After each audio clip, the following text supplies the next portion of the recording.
The pizza box was open, cold. The cheese hardened into rubber.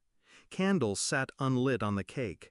And there he was, my father-in-law, slumped in his chair, staring at the door like hope had already died. Then the phone rang, a video call. My husband and his mother, basking in Hawaiian sunlight, laughing. "Have fun with the cripple," they jeered. I felt his body flinch beside me. And then he stood. His legs shook but held. He looked me in the eyes, his voice low and steady. "It's showtime.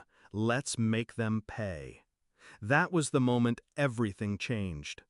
I used to believe I married into love. He was the man I thought would protect me, cherish me, build a life worth living.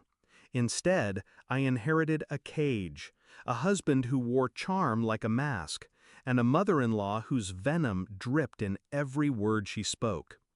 At first, I thought their cruelty toward his father was grief, some twisted way of coping with his paralysis. But grief doesn't laugh when a man struggles to breathe. Grief doesn't starve him on birthdays. Grief doesn't call him dead weight. I watched it, quietly, and every time, my husband smiled. The betrayal revealed itself in fragments. A business trip that stretched into weeks. Money siphoned into hidden accounts. Whispers of a mistress in the very hotel I used to dream we'd visit together. But the Hawaii call, laughing while the old man sat alone in the dark, that was the knife that stopped twisting and drove straight through. I didn't break. I recalculated. We planned together. Strange, isn't it?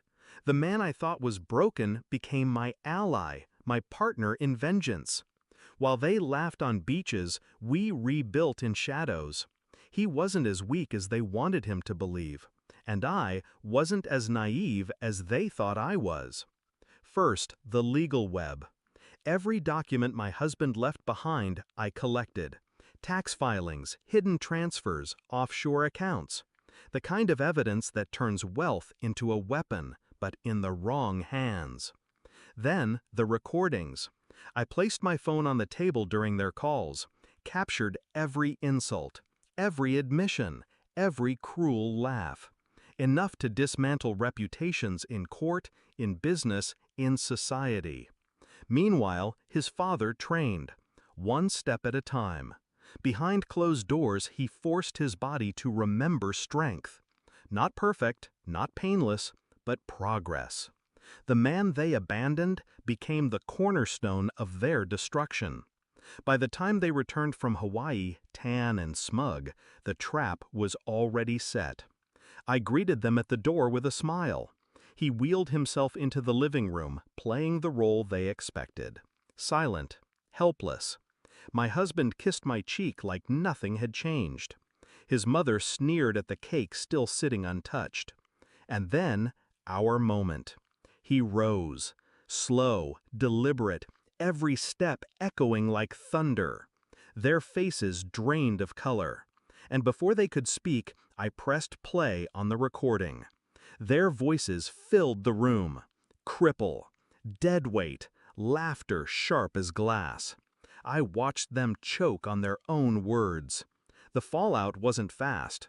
I didn't want fast. I wanted thorough. The evidence went to the courts, to the press, to the very boardrooms that once respected my husband. Fraud, infidelity, elder abuse. It unraveled him, piece by piece, reputation by reputation. His mother? She wasn't spared. Her own words, her own laughter broadcast in every corner of the family she pretended to lead. She became a pariah in her own circle. I didn't need to scream. The recordings screamed for me. The climax wasn't a fight. It was silence. The kind that settles when power shifts, when the mighty realize they've been small all along. I looked him in the eye, my husband, stripped of everything, and whispered, "You taught me silence. Now drown in it." Now the house feels different, lighter. His father, my ally, sits at the head of the table, no longer invisible, no longer mocked. He may walk with a limp, but his presence is a fortress. My husband lives in exile of his own making. No money, no status, just the echo of laughter that once belonged to him, now played back as evidence of his downfall. And his mother? Well, she has no one left to poison. Revenge isn't about fire. It's about patience. It's about letting your enemies build their own gallows, then handing them the rope. That night, when he stood and said, "It's showtime," I realized something. We weren't just punishing them, we were reclaiming ourselves. And now, when I pass by that cold pizza box, untouched and forgotten, I don't see loneliness anymore. I see the beginning of their end. Because justice doesn't always wear a robe. Sometimes it wears silence. Sometimes it wears a smile. And sometimes it wears the legs of a man they thought would never stand again.